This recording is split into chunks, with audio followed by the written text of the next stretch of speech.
ओम त्रिदेवीभ्यो नमः। त्रिशक्ति हीलिंग में पुनः आपका स्वागत है। आज का विषय हमारे लिए और हमारे जीवन के लिए बहुत ही महत्वपूर्ण है, इसीलिए ध्यान से मेरी बातों को सुनिएगा। सबसे पहले तो हम ये समझते हैं कि एक दूसरी पारी मिलना जीवन में, एक दूसरा मौका मिलना जीवन में, ये हम में से कई लोग चाहते हैं ताकि हम अपनी गलतियों को ठीक कर पाएं। क्या ब्रह्मांड में ऐसा होता है? बिल्कुल होता है। ईश्वर ने ऐसी व्यवस्था बनाई है और उस व्यवस्था का जो लेखा जोखा है वो किसके हाथ में दिया है? वो शनिदेव जी के हाथ में दिया है। शनिदेव जी जब अपने 2.5 साल की अवधि में राशि को बदलते हुए मेष से जब मीन में पहुंचते हैं, मीन राशि में वे हर चीज का लेखा जोखा करते हैं और वे हम सभी को प्रेरित करते हैं। किसी को वो धकेलते हैं, परेशान करते हैं, लेकिन ये कहते हैं कि क्या आप जीवन में यही चाहते हो जो आप कर रहे हो, जो आप पा रहे हो या जैसे जी रहे हो? तो जब भी शनिदेव जी में मीन राशि से होकर के मेष राशि की तरफ बढ़ रहे होते हैं, ये समय होता है हमारे लिए एक दूसरी पारी, एक सेकंड इनिंग्स की तैयारी करने के लिए। अब इस वक्त चाहे आप 30 वर्ष से कम आयु के हैं, यानी कि आपके लिए शनिदेव जी पहली बार ये गोचर कर रहे हैं, या आप 32-33 साल से ऊपर की आयु के हैं जिसकी वजह से आपके लिए शनिदेव जी ये दूसरी बार गोचर कर रहे हैं, या आप 60 साल की आयु के आसपास हैं जिनके लिए तीसरी बार ये गोचर हो रहा है, तो आप सभी के लिए ये समय बहुत ही उत्तम है ये सोचने के लिए कि मेरी दिशा क्या है, मैं जीवन किस प्रकार से जी रहा हूं। ये तो पहली तो ये बात। दूसरी ये बात याद रखिएगा कि इस वक्त जो ब्रह्मांड में परिस्थितियां बनी हुई हैं, जिस प्रकार से हर एक ग्रह अपने गोचर कर रहा है या जिस परिस्थिति में है, गुरु बृहस्पति का अतिचारी होना, और वे इस वक्त कर्क से निकल रहे हैं और अभी कई और सालों तक वे अभी अतिचारी रहने वाले हैं। इसी प्रकार शनिदेव जी जैसे गोचर कर रहे हैं और बाकी ग्रहों की जो युति बनेगी, अभी अगर आप देखें तो राहु केतु जो हैं वो सिंह और कुंभ की एक्सिस में है। राहु इस वक्त सिंह में है और माफ कीजिएगा, केतु इस वक्त सिंह में है और राहु इस वक्त कुंभ में है। तो वो एक्सिस भी उजागर हो रखा है जिसकी वजह से काफी ऊर्जा है लोगों में अपने जीवन के बारे में दोबारा सोचने की, और ये उथल पुथल और ज्यादा बढ़ेगी जब दिसंबर 5 के आसपास राहु आगे बढ़कर के मकर में निकल जाएंगे और केतु आगे बढ़ करके कर्क में आ जाएंगे। उनके लिए हम आगे बढ़ना क्यों कहते हैं कि वो उल्टी दिशा में घूमते हैं, उसको ही उनके लिए आगे बढ़ना कहते हैं। तो जब ये बदलाव होगा, वापस विश्व में ऐसी परिस्थितियां बनेंगी कि बहुत सारे बदलाव होंगे। और शनिदेव जी की तो खास करके अगर आप इस वक्त चाल को देखें, वे आगे जाते हैं, फिर थोड़ा वक्री होंगे, फिर वे फिर आगे जाएंगे, वक्री होंगे। ये मैंने आपको अपने शनि के रेवती गोचर के वीडियो में बताया था इस चीज के बारे में। शनिदेव जी अभी रेवती में है। इस वर्ष वापस अभी कुछ दिनों में वे अक्टूबर के आसपास मेरे ख्याल वे वापस उद्रपाद्रपद में आएंगे। उत्तर भाद्रपद से वे वापस रेवती में जाएंगे अगले वर्ष फरवरी के आसपास। फिर अगले वर्ष जून के आसपास वे रेवती से आगे बढ़ के अश्विन में चले जाएंगे कुछ समय के लिए। फिर वे अश्विन से वापस, अश्विनी नक्षत्र से वापस आएंगे वो रेवती में, और आखिरकार फिर 2028 में जाकर के कहीं वे रेवती से पूर्णतः अश्विनी नक्षत्र की तरफ बढ़ जाएंगे। तब शनि का मेष राशि का गोचर पूरा होगा। तो ये 2 साल जो हैं ये बहुत ही महत्वपूर्ण है, इसलिए मैंने इस वीडियो का शीर्षक दिया है कि अगर आप ये 3 चीजें नहीं करते तो ये वर्ष आपको बहुत भारी लगेगा। आप आने वाले कई कई सालों तक इस वर्ष को याद रखेंगे कि हमारे पास मौका था अपने जीवन को बदलने का और हमने नहीं किया। अब कुछ लोगों के लिए ये जो सवाल उठ रहा है ये बहुत ही भारी सवाल है, क्योंकि मैं अब जैसे पिछले 2-3 महीने में काफ़ी कंसल्टेशन ऐसे किए हैं, जहाँ पे लोग अपनी कुंडली लेके आए हैं, अपने परिवार वालों की कुंडली लेके आए हैं, जहाँ या तो व्यवसाय नहीं चल रहा या रिश्ते नहीं चल रहे, और ऐसे कई सारी चीज़ें हैं जहाँ पे उनको परेशानियाँ हो रही हैं। और व्यवसाय से जुड़े हुए तो बहुत सारे लोग आए हैं अपनी परेशानियाँ लेकर के। ऐसे ही कितने ही लोग हैं जो अपनी आध्यात्मिक खोज को लेकर के आए हैं, या फिर वो ये जानना चाहते हैं कि मैं अपने जीवन में क्या करना चाहता हूं। तो ऐसे कई सारे प्रश्नों को मैंने देखा है, जिससे साफ पता लग रहा है कि विश्व में बहुत ज्यादा प्रभाव है इस वक्त जो शनिदेव जी सवाल पूछ रहे हैं। और ऊपर से अगर आप पूरे विश्व की परिस्थितियां देख ले, युद्ध पे युद्ध, परेशानियों पे परेशानियां, ये भी कहीं ना कहीं मानव को प्रेरित कर रहा है कि अपने आधुनिक जीवन को वो किस प्रकार से जी रहा है, इस पर चिंतन करें। तो चलिए, ये एक छोटी सी एक भूमिका है जिसको आप याद रखिएगा। तो आपने करना क्या है? तो आपके पास ये 1.5-2 वर्ष का समय है, जब तक शनिदेव जी पूर्णतः 2028 में मेष राशि में प्रवेश नहीं कर जाते, यानी कि वे अश्विनी नक्षत्र में पूर्णतः नहीं प्रवेश कर जाते। तब तक आपके पास समय है इन 3 स्तंभों को अपने जीवन में पूरी तरह से स्थापित करने का और इन पर कार्यरत रहने का। तो आपके लिए पहला स्तंभ क्या है, या पहली जो चीज है जिस पर आपने काम करना है वो, या पहला सिद्धांत जो है, इसको सिद्धांतों की तरह मान लीजिए आप। तो शनिदेव जी का पहला आपको सिद्धांत है अगले 2 साल के लिए, कर्म सिद्धांत। तो आपने कर्म सिद्धांत में क्या ध्यान रखना है? आपके कोई भी अधूरे और टेढ़े कर्म जो हैं वे आपको ठीक करने हैं। दोनों को समझिए। अधूरे यानी कि वो काम जो आप बेमन से कर रहे हैं, या बिन कौशल के कर रहे हैं, या बिन सामर्थ्य के कर रहे हैं, या पूरी तरह से समय दिए बिना आप कर रहे हैं। और ये कहीं भी हो सकते हैं, ये आपकी पढ़ाई से जुड़े हो सकते हैं जो इस वक्त पढ़ रहे हैं, या वो जो अपनी नौकरियां या बिजनेस शुरू कर रहे हैं या कुछ करना चाहते हैं उनके लिए, या वे जो अपने व्यवसाय में हैं, या वे जिनके कर्म अपने परिवार से जुड़े हुए हैं, समाज से जुड़े हुए हैं, या कोई आप अधिकारी हैं जो आपके कार्य क्षेत्र हैं वहां से जुड़े हुए हैं, या पॉलिटिक्स में हैं, इनमें से कुछ भी हो सकता है। इसी प्रकार टेढ़े कर्म यानी कि क्या, आप सीधे रास्ते जाए बिना गलत काम कर रहे हैं, जैसे राहु या किसी ऐसे गलत प्रवृत्ति की वजह से आपकी महत्वाकांक्षाएं आपसे टेढ़े तरीके से काम करवा रही हैं, यानी कि आप गलत काम कर रहे हैं, आप नियमों को तोड़ रहे हैं, नियमबद्ध नहीं हैं, आप एक प्रकार से व्यवस्थित नहीं हैं, आप वो चीजें कर रहे हैं जो आपके हक में नहीं है, दूसरों के हक में नहीं है, दूसरों को पीड़ित कर रहे हैं, दूसरों का शोषण कर रहे हैं, ये सभी चीजें। तो कर्म सिद्धांत क्या है? आप में से जो भी लोग जिनके जीवन के किसी भी क्षेत्र में कर्म अधूरे हैं या टेढ़े हैं, उन कर्मों को आप ठीक करिए। याद रखिएगा, शनिदेव जी कर्माधिपति हैं। आपके दशम भाव का कोई भी स्वामी क्यों ना हो, आपके कर्मों का लेखा जोखा आखिरकार जो देखेंगे वे शनिदेव ही हैं, और ब्रह्मांड का ये नियम है।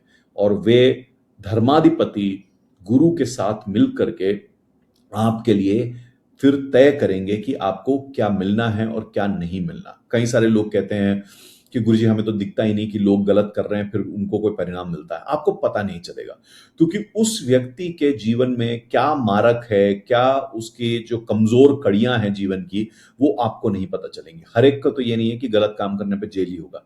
किसी का शरीर खराब हो जाता है, किसी का धन लुट जाता है, किसी के साथ कुछ हो जाता है, किसी के संबंध कट जाते हैं।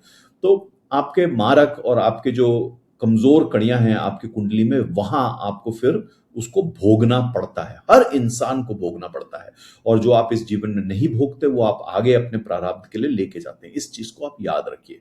और कई बार तो ऐसा होता है कि लोगों की जो कुकर्म है उनका जो फल है उनके परिवारजनों को, उनके प्रियजनों को, उनके बच्चों को और कई कई पुश्तों को फिर वो भरपाई करनी पड़ती है। तो इसलिए दूसरों को मत देखिए, आप अपने कर्मों को देखिए। तो आपका पहला कर्म सिद्धांत है, आपके पास ये 1.5-2 साल का वक्त है कि आप अपने सारे अधूरे कर्मों को ढंग से करें, चीजों को पूरी तरीके से अनुशासित होकर के, कौशल के साथ, पूरी श्रद्धा के साथ, पूरे समर्पण के साथ कीजिए। जीवन के जो 12 भाव हैं, उन 12 भावों से जुड़े हुए आपके कर्म हैं, चाहे वे आपके अपनी पहचान से जुड़े हों, यानी कि अपने लग्न से, या आपकी संपत्ति, आपके मूल्यों, आपके परिवार, जो आपको धरोहर मिली है अपने परिवार से, यानी कि दूसरा भाव, आपका पुरुषार्थ, आपके भाई बहन, तीसरा भाव, अपने घर, अपनी जीवन की नींव, अपनी पढ़ाई, अपनी माँ, ये चौथा भाव हुआ। पांचवा भाव आपकी बुद्धि, आपका विवेक, आपका मंत्र जप, आपके बच्चे, आपकी अभिव्यक्तियां जीवन की, जो आपके प्रेम संबंध हैं उनसे जुड़े हुए, ठीक है। या छठा भाव जो कंपटीशन है, ऋण है, रिपु, रोग, इनसे दूर रहना, इनसे जुड़ी हुई चीजें हैं। या सातवां जो आपके जीवन साथी हैं, पार्टनरशिप है, जो भी संबंध हैं लोगों के साथ, इनसे जुड़ी हुई। आठवां यानी कि जीवन के परिवर्तन, जीवन के गूढ़ रहस्य, इनसे जुड़ी हुई। या आपके भाग्य भाव, धर्म भाव, पिता के भाव, पिता से जुड़ी हुई, धर्म से जुड़ी हुई, नीति से जुड़ी हुई, जीवन की दिशा से जुड़ी हुई चीजें। या दशम भाव तो कर्म भाव हो ही गया। 11वां भाव आपका लाभ, आपका नेटवर्किंग, जिस प्रकार से आप लोगों से जुड़े हैं, आपकी जीवन की छवि, इन सब चीजों से। और बुरी आदतों से दूर रहना, 11वें भाव से बुरी आदतें भी आती हैं। और 12वां भाव जो मोक्ष से, शैया सुख से, फॉरेन लैंड से, इन सब चीजों से जुड़ा है। तो ये 12 भावों से जुड़े हुए जो कर्म हैं, उन्हें तो आपको ठीक करना ही करना है इन एक 1.5-2 सालों में। नहीं करेंगे तो अगले 30 वर्षों में कहीं ना कहीं उसका भुगतान, उसकी भरपाई में आपको कुछ ना कुछ खोना, कुछ ना कुछ तकलीफ होना, ये तो तय है। तो ये समय है जब शनिदेव जी रेवती नक्षत्र से गुजर रहे हैं, वापस उत्तर भाद्रपद में आएंगे, फिर से दोबारा रेवती में आएंगे, फिर अश्विनी में जाके फिर वापस रेवती में आएंगे। तो ये पूरा समय है आपके पास इन परिवर्तनों को करने का। कर्म सिद्धांत ये था आपका। अब दूसरा सिद्धांत जो आपको ध्यान रखना है वो है आपका व्यवहार सिद्धांत। तो कर्म व्यवहारों से भी बनते हैं, है ना, और आपके विचारों से भी बनते हैं। तो व्यवहारों के पीछे विचार है। तो आपका दूसरा सिद्धांत है अपने विचार और अपने व्यवहारों को ठीक करना। शनिदेव जी इनको भी बहुत माहीनता से देखते हैं। आप किस प्रकार से अपने आस के लोगों को, अपने बड़े बूढ़ों के साथ, अपने से नीचे लोगों के साथ, छोटे लोगों के साथ, या जिनमें आपकी जितनी कौशल या ताकत नहीं है, उनके साथ आप किस प्रकार से व्यवहार करते हैं। आप जन साधारण के साथ, मासेस जिसको हम कहते हैं, उनके साथ आपका व्यवहार कैसा है, खास करके अगर आप कोई अधिकारी हैं, पॉलिटिशियन हैं, इन सब चीजों से जुड़े हुए आपके व्यवहार।